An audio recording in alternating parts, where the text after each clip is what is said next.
انہوں نے کہا ہم جہانوں کے بادشاہ پر ایمان لاتے ہیں جو موسیٰ اور ہارون کا رب ہے۔ فرعون نے کہا تم اس سے پہلے ہی اس پر ایمان لے آئے ہو کہ میں تمہیں اجازت دوں؟ یقیناً یہ تو ایک سازش ہے جو تم نے شہر میں کی ہے تاکہ تم اس کے باشندوں کو یہاں سے نکال دو، سو تم بہت جلد ہی جان لو گے۔ میں ضرور تمہارے ہاتھ اور پاؤں مخالف سمت سے کاٹ دوں گا، پھر تم سب کو ضرور سولی دوں گا۔ انہوں نے کہا یقیناً ہم اپنے رب کی طرف ہی لوٹنے والے ہیں اور تم کسی اور بات کا ہم سے انتقام نہیں لیتے مگر یہ کہ جب ہمارے رب کی آیات ہمارے سامنے آئیں تو ہم ان پر ایمان لے آئے۔ اے ہمارے رب ہم پر صبر انڈیل دے اور ہمیں اس حالت میں وفات دینا کہ فرما بردار ہوں۔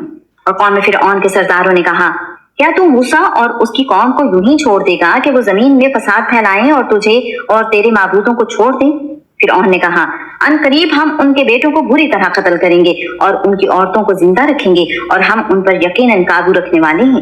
موسیٰ نے اپنی قوم سے کہا تم اللہ تعالیٰ سے مدد مانگو اور صبر کرو، یقیناً زمین اللہ تعالیٰ کی ہے، وہ اپنے بندوں میں سے جسے چاہتا ہے اس کا وارث بنا دیتا ہے اور اچھا انجام متقیوں ہی کے لیے ہے۔ موسیٰ کی قوم نے کہا ہم تمہارے آنے سے پہلے بھی ستائے گئے اور تمہارے آنے کے بعد بھی۔